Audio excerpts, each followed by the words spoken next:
Hello friends, in this session we will discuss modern Indian political thought, and today we are going to discuss Jai Prakash Narayan, who is also well known as JP.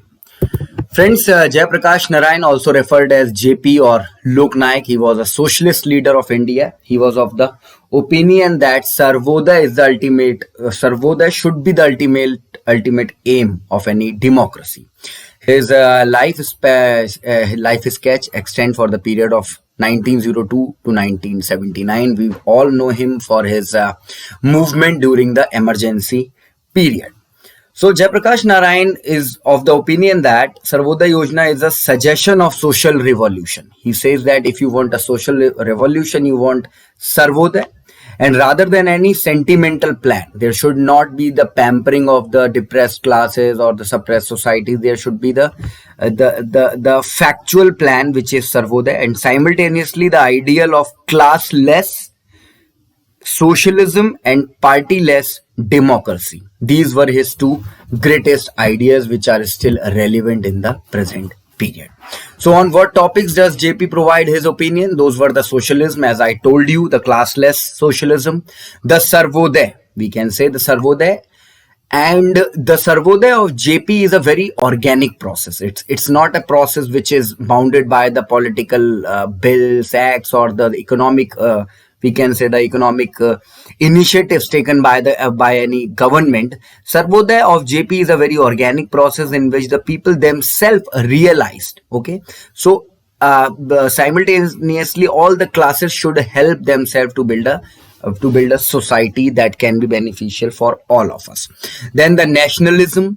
His idea of modern democracy is also very important. He talked about the partyless democracy, which I will discuss later in this session, and then the total revolution. So we will discuss all of these. What was the socialism of JP? So Jaiprakash Narayan thought that the problem of economic disparity, the economic disparity which we have in our society between the different stratas of the society, that can be solved by this socialism thing. And not only in the economic terms, that solution will not be only in the economic terms, but that will also be in the social terms.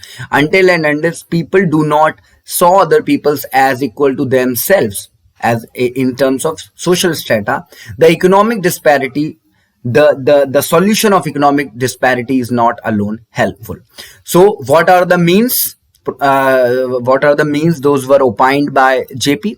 Decentralization of agriculture, decentralization of small scale industries, more effective loan and advance system for the farmers and the businessmen. So he provide the solution lies in the basic things. Agriculture at the time of JP, in the decade of 1960 and 70, agriculture of course was the major means of business for the people of India. The small scale industries were evolving and the loan and advance system was developing. Ultimately, we got that nationalization of banks in 1969. So if we think about that era when the 5-year first, second and third 5-year plan came into the existence, and the government of the independent India was taking its path towards the future. So he visualized that these things, the first and the first year, second and third 5-year plan, the nationalization of bank and all the other things, the development of the business sector in the India will ultimately end in the capital will be in the handful of capitalists. The major portion of the capital will be in the hands of some few businessmen.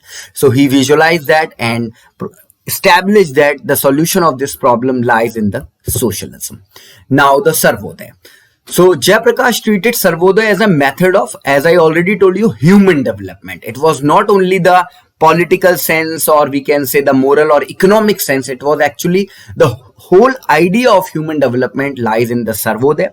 He established that human soul is pure in nature. This is very important thing for you to consider, because in our contemporary politics, We do not so many politicians who talk about these things like JP did. The human soul is pure. Everybody is good inside his heart. But these are the temporal things. The worldly powers actually make him bad, or he is forced to do something which can be harmful or for others. So human soul is pure. Everybody should make efforts to make themselves a highest form, to achieve the highest form of human development and achieve the soul again in its purest form. So Sarvodaya is the Sarvodaya should be the ultimate goal of the society, and it is only possible by bringing in the radical personal and social life changes. So what is the Sarvodaya society according to JP? There should be opportunities for all, for justice and equity. There will also be a democratic system which will provide human freedom to the every individual. Okay, the system should be decentralized, as in the previous slide, in the socialism, and it will lead to a social system in which the welfare of the people should be the main aim of the governance. So they are interconnected. Actually, the idea of Sarvodaya, the idea of socialism, they are interconnected.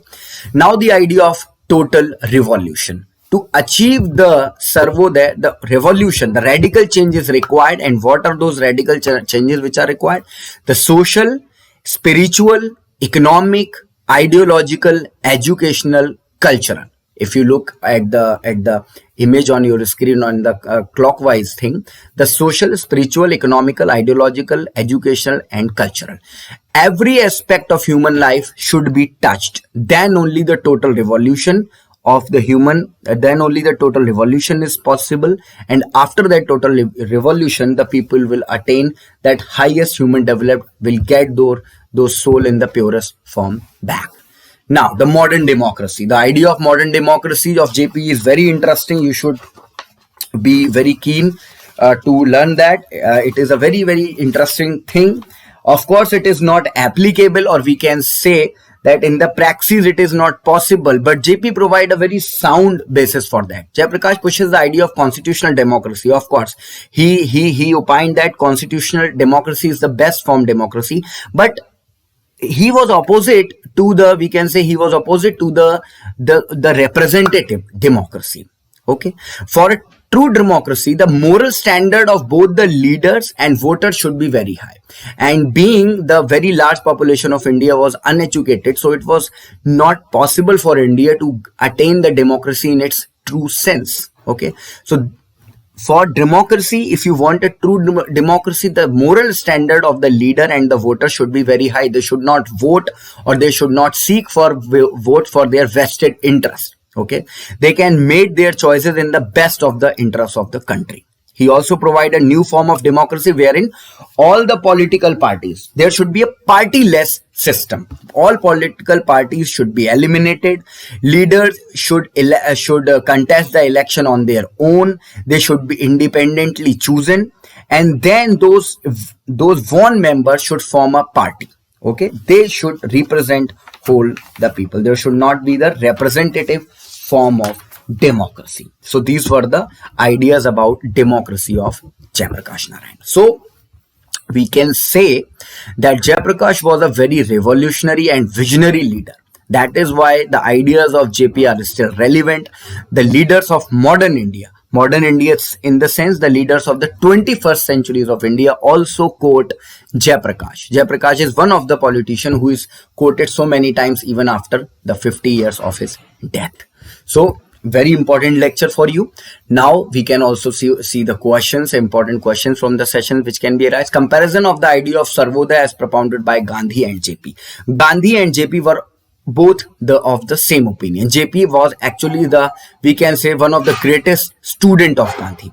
JP carries that legacy of Gandhi to another level. So what was Sarvodaya? As I told you in the previous slide, Sarvodaya means the human development, not the development in the political sense or the moral sense or some economic sense, the development in the human sense, as Gandhi provided about capitalism. So Gandhi was not of the opinion that there should not be any private property. Gandhi actually said the owners of the private property should behave like the trustees of those property. He was not opposite to the private property. He said there every individual has the right to have private property, but he should behave like the trustee of that property, and he should develop himself so that others can also be benefited. Now the concept of total revolution, the total revolution concept is divided in 7 sub-revolutions which touches every aspect of human life: social, spiritual, economical, ideological, educational, and cultural. Third one being the democratic establishment of a country like India. Because India at the time of JP, or even after the 20 or 25 years after the independence, India attained the independence, very large mass of India was, we can say, uneducated. They were not aware of their rights, their duties, the fundamentalities which are required for a democracy. So JP opined that there should not be representative politics. There should not be party politics, we can say. That the representatives should run independently in the election, they win, and then they form a party for the common interest of the people. So this was the lecture about JP, very important for all of you. That's all for the session, friends. Thank you.